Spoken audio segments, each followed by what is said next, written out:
अग्निमीडे पुरोहितं यज्ञस्य देवमृत्विजं होतारं रत्नधातमम्।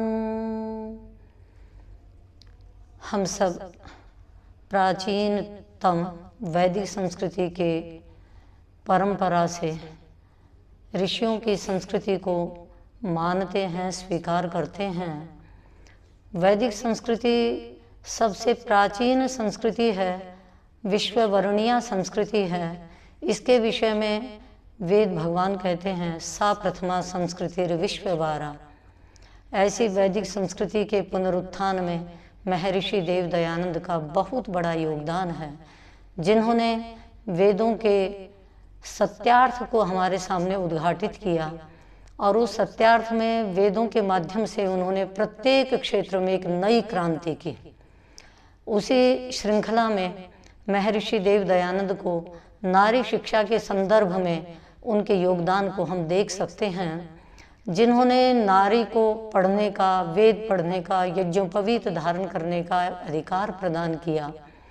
मध्यकाल के अंदर नारियों को वेद पढ़ने का, यज्ञोपवीत धारण करने का अधिकार उनसे ले लिया गया था, किंतु ऋषि ने वेद के प्रमाण से ही इस बात को सिद्ध किया।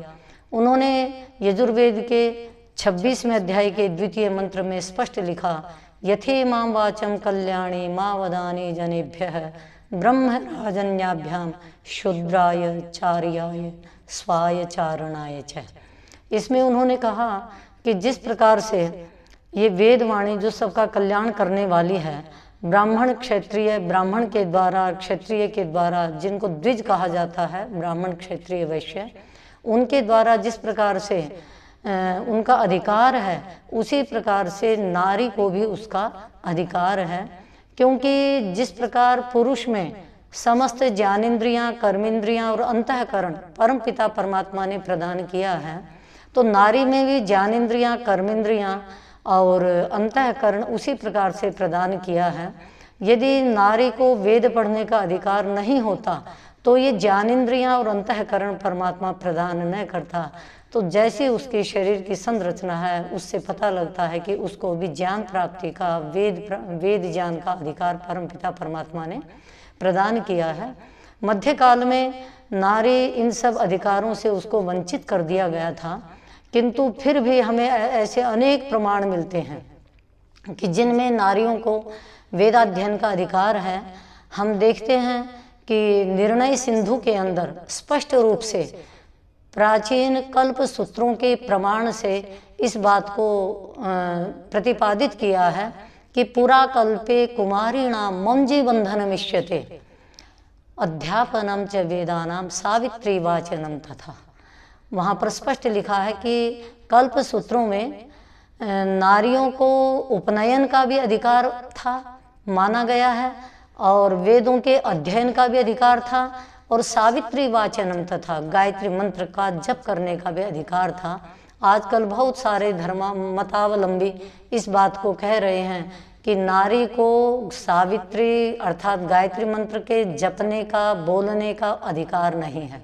किंतु इस प्रमाण को देखें कि जहाँ पर स्पष्ट रूप से 3 अधिकार नारियों को दिए गए हैं कि अध्यापनम च वेदानाम सावित्री वाचनम तथा और मुंजी बंधनमिष्यते, अर्थात गायत्री मंत्र का भी अधिकार है, वेदों के अध्ययन का भी अधिकार है और यज्ञोपवीत धारण करने का भी अधिकार है। धीरेन्द्र शास्त्री कहते हैं कि नारी इसलिए गायत्री मंत्र को नहीं बोल सकती क्योंकि उसे यज्ञोपवीत का अधिकार नहीं है, पर यहाँ पर स्पष्ट लिखा है मुंजी बंधनमिष्यते, उसको यज्ञोपवीत का अधिकार भी स्वीकार किया गया है। इसी तरह से हारित धर्म सूत्र है, धर्म सूत्रों में भी, गृह सूत्रों में भी तो इस प्रकार का वर्णन मिलता है कि जहाँ पर नारियों को ये अधिकार प्राप्त हैं। हारित धर्म सूत्र में स्पष्ट कहा है कि द्विविधा स्त्रियों, 2 प्रकार की स्त्रियां होती हैं, ब्रह्मवादिन्य सद्योवध्वश्च, ब्रह्मवादिनी और सद्योवधु, जिनमें कहा है कि ब्रह्मवादिनी नाम, जो ब्रह्मवादिनी नारियां होती हैं उनको उपनयनम, उपनयन का, और अग्निंधनम, अग्निहोत्र का, और वेदाध्ययनम, वेदाध्ययन का अधिकार प्राप्त है। किंतु जो सद्योवधू नारियां होती हैं, सद्योवधू नाम तो जो सद्योवधू स्त्रियां होती हैं, उनके विवाहे उपस्थिति, यदि उनका विवाह काल उपस्थित हो जाता है, वो लंबे समय तक ब्रह्मचर्य का पालन नहीं कर पाती हैं, तो उनके लिए भी कहा गया है कि उपस्थिति विवाहे उपनयनम कृत्वा विवाह कार्य, उनका उपनयन करके विवाह करना चाहिए। तो सद्य वधुओं को भी उपनयन का अधिकार प्राप्त है। इस प्रकार हम देखते हैं कि हमारे सभी शास्त्रों के अंदर नारियों को यज्ञोपवीत का भी अधिकार है। निर्णय सिंधु के अंदर स्पष्ट रूप से, गोभिलीय गृह सूत्र के अंदर स्पष्ट रूप से आता है कि प्रावृताम यज्ञोपवीतिनीम अभ्युदानयन जपेत सोमो ददत गंधर्वाय, अर्थात वस्त्रों को धारण किए हुए और यज्ञोपवीत को पहने हुए कन्या को अभ्युदानयन, पति के निकट ला करके, और इस मंत्र को वह पढ़े, सोमो ददत गंधर्वाय।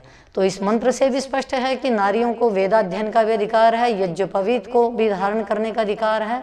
और अथर्व वेद में तो स्पष्ट आया है, शुद्धा पूता योषितो यज्ञिया इमः, अर्थात नारियां शुद्ध और पवित्र हैं, वो यज्ञीय हैं। यज्ञ में तो यज्ञोपवीत को धारण करके ही बैठने का अधिकार मिलता है। और इसी तरह से अथर्व वेद में एक मंत्र और भी आता है, ब्रह्मचर्येण कन्या युवानम विंदते पतिम, कन्या जो है वो ब्रह्मचर्य के साथ युवा पति का स्वीकार करे।